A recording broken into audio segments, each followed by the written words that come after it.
माननीय मोदी जी का, माननीय शिवराज सिंह चौहान जी, माननीय मुख्यमंत्री जी का हम सभी लोग बहुत बहुत अभिवादन और धन्यवाद करते हैं, क्योंकि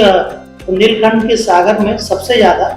अहिरवार समाज और अनुसूचित जाति वर्ग के लोग रहते हैं और सामाजिक समरसता का भाव तो पहले शुरू से ही चला आ रहा है। और अगर हम देखें, क्योंकि सुर्खी विधानसभा का मैं प्रभारी भी हूँ, तो यहाँ का देखें तो पिछले कई सालों से माननीय मंत्री जी ने, माननीय गोविंद सिंह राजपूत जी ने जो सामाजिक समरसता को लेकर काम किए,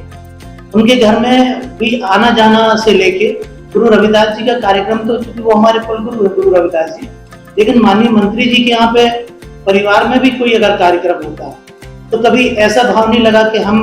ऊंच नीच का या कहीं इस प्रकार का कभी कोई हम लोगों के साथ में कोई वो व्यवहार नहीं हुआ। तो ये समरसता तो आएगी और ये तो पहले से चली आ रही है। गोविंद भैया ने पहले भी हम लोगों के साथ में समरसता का भाव रखा है,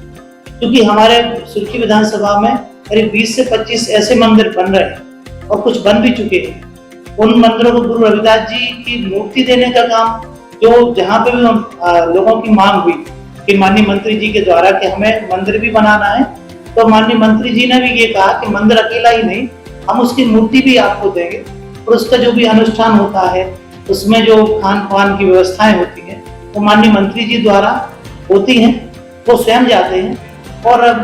उनके आने के बाद भी ये नहीं महसूस होता कि यहाँ पे मंत्री आए हैं, ऐसा महसूस होता है कि अहिरवार समाज में ही उनके ही परिवार का कोई आदमी है और उनका पूरा परिवार, राजपूत परिवार कहते जरूर है, लेकिन उनके तो परिवार में हम लोगों का बहुत अच्छा व्यवहार। सागर में सबसे ज्यादा गुरु रविदास जी के अनुयायी हैं और माननीय मंत्री जी द्वारा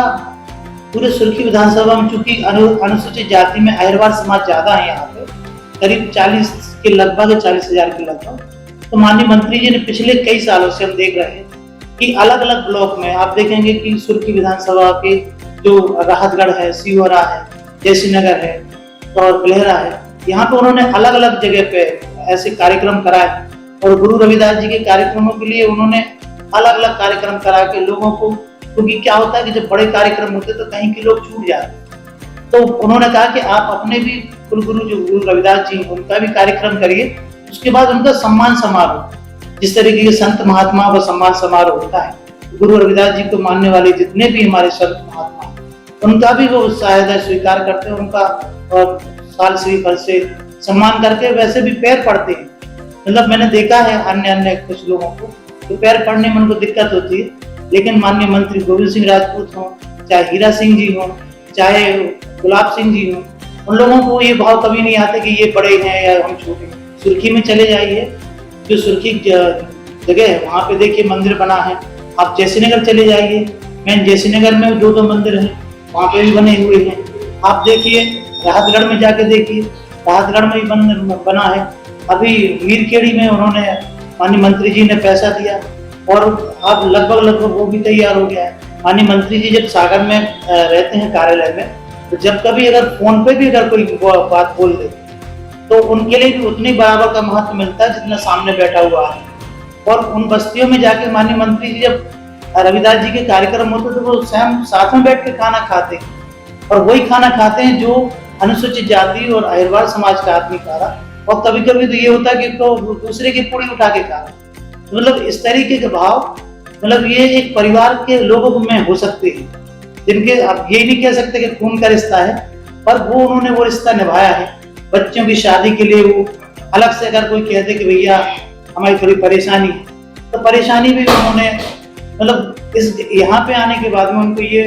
एक सहारा है। माननीय मुख्यमंत्री जी द्वारा कन्या विवाह होते हैं और उनके बाद भी अगर किसी का पांव टूट गया है, हाथ टूट गया, तो वो सरकारी इलाज के साथ साथ उन लोगों को कहीं पे जाना है तो गाड़ी की व्यवस्था, अस्थि संचय के लिए या कहीं और, तो ये जो पूरा ओवरऑल देखें तो माननीय मंत्री जी या उनके परिवार के लोगों का जो योगदान है सुर्खी विधानसभा में, मुझे लगता है कि ऐसा नेता बार बार नहीं होते और ये बहुत हम लोगों को सौभाग्य का विषय है। मुझे लगता है कि सागर और मध्य प्रदेश में अद्वितीय होगी ये यात्रा, जो उप यात्रा है, क्योंकि प्रदेश स्तर पे तो बड़े स्तर पे निकल रही है, लेकिन जो सुर्खी विधानसभा में है आप देखिएगा कि पूरे सुर्खी विधानसभा में हमारे 5 रथ चलाए जा रहे हैं गुरु रविदास जी की उसमें, तो उन लोगों को मतलब यात्रा का स्वागत करने के लिए वो आतुर हैं। और माननीय मंत्री जी का वो मतलब अद्वितीय काम, जिसको आप देखेंगे तो जब आप लोग भी बाद में जाएंगे तो देखेंगे कि गांव गांव में इतनी बड़ी व्यापक यात्राएं निकली हैं, जो मुझे लगता है कि सागर के अलावा और सुर्खी विधानसभा के अलावा कहीं नहीं निकली।